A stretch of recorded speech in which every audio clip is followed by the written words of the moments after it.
ఎక్కడో సినిమాలలో చూసామేమో, లేకపోతే ఎక్కడో వేరే రాష్ట్రాల్లో విన్నామేమో.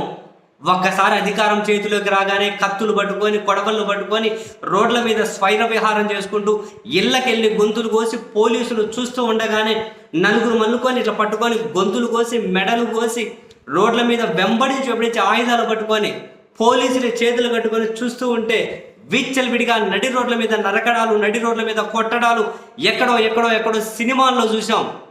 ఎవడైనా 2019 అధికారం మారినప్పుడు ఇలాగే జరిగిందంటే ఒకటి రెండు చూపెట్టండి. జగన్మోహన్ రెడ్డి గారి ప్రభుత్వ హయాంలో స్థానిక సంస్థల ఎన్నికలు జరిగినప్పుడు అదే ఆ ఎన్నికల హావాలో 1-2 సార్లు హింస జరిగి ఉండొచ్చు. ఇక్కడ కానీ పోలింగ్ అయిపోయిన తర్వాత కొన్నిసార్లు హింస జరిగి ఉండొచ్చు, పోలింగ్ రోజు జరిగి ఉండొచ్చు. అవి కూడా జరగకూడదు, ఖండించాలి, కానీ జరిగి ఉండొచ్చు. కానీ అధికారం చేతిలోకి వచ్చిన తర్వాత అధికారం ఉంది కదా అని చెప్పి విచ్చలవిడిగా రోడ్ల మీద స్వైర విహారమా? ఎందుకు? చట్టాలు ఎందుకు? ప్రజాస్వామ్యాలు ఎందుకు? దేనికోసం ఏమంతా? పోలీసులు చేతులు కట్టుకొని నిలబడతారా? పోలీసులు అక్కడే ఫోన్లు చూసుకుంటూ నిలబడతారా? సిగ్గనిపించడం లేదా? కొంచెం కూడా వ్యవస్థలకు సిగ్గనిపించడం లేదా? మీడియాకు సిగ్గనిపించడం లేదా? సిగ్గు లేదా కొంచెం కూడా ఇటువంటి వాటిని ఖండించకుండా ఉండడానికి? ఇన్ని రోజు మిగతా వాళ్ళుగా పెద్ద విశ్లేషణలు చేసిన వాళ్ళు సిగ్గనిపించలేదా? ఎందుకురా బాబు మీలాంటి వాళ్ళ వల్ల సమాజానికి భయపడి బతుకుతారా? అది ఒక బతుకేనా? భయపడి బతికేది కూడా ఒక బతుకేనా? చచ్చిపోతారా? చంపేస్తారా? ఈరోజు నీలాంటి వాళ్ళ స్వేచ్ఛ కోసం ఎంత వేల లక్షల మంది ప్రాణాలు వదిలేరు. ఇటువంటివి చూడడం కోసమా? బాధ్యతలు తీసుకోబోతున్న చంద్రబాబు గారైనా, బాధ్యతలు పంచుకోబోతున్న పవన్ కళ్యాణ్ గారైనా మీరు చెప్పాలి కదా సార్, వీటిని ఖండించండి అని. ఖండించడం కాదు, వీటిని ఆపండి అని. ఇదా పద్ధతి? రోడ్ల మీద స్వైర విహారమా? ఇంత అద్దుమానమా? ఇంత అన్యాయమా? మనుషులను చంపేస్తారా? ఏం చేశారు వాళ్ళు? మీ పార్టీ కోసం మీ వాళ్ళు ఎట్లా పని చేశారో వాళ్ళ పార్టీల కోసం వాళ్ళు పని చేశారేమో. వాళ్ళు ఏమైనా హంతకులా? వాళ్ళు ఏమైనా గొంతులు కోసారా? ప్రతిగా మీరేమైనా గొంతులు కోస్తున్నారా? ఇంత అన్యాయం కొడతారా? ఇంత అన్యాయంగా దాడులు చేస్తారా? దీన్ని ప్రజాస్వామ్యం అందామా?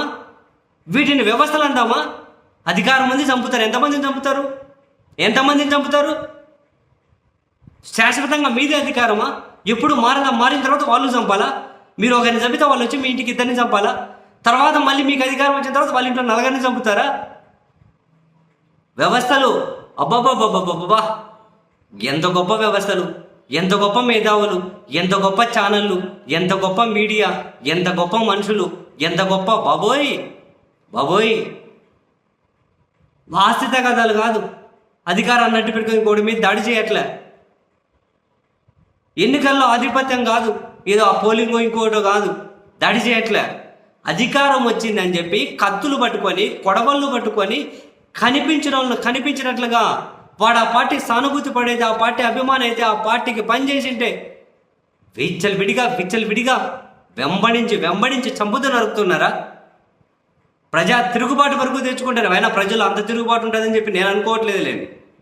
మాట్లాడాలంటేనే భయపడే జనం, నోరు తెరవాలంటేనే భయపడే జనం. బతుకును భద్రంగా 100 సంవత్సరాలు పెట్టుకోండి. మీ పక్కన మనుషులను చంపేస్తుంటే భద్రంగా దాచిపెట్టుకోండి. ఇంత చవటల్లాగా, ఇంత అచేతనంగా ఖండించను కూడా ఖండించలేరా? ఏం అధికారం ఉంటే చంపేస్తారా? దానికోసం వచ్చింది అధికారం. ఇప్పుడు జరిగే ప్రతి హింస చరిత్రలో రిజిస్టర్ అవుతుంది. ఇంత అన్యాయమా? ఇంత దారుణంగా చంపేస్తున్నారా? కొడుతున్నారా? దాడులు చేస్తున్నారా? వ్యవస్థలు పోలీసులు చేతులు కట్టుకోనా?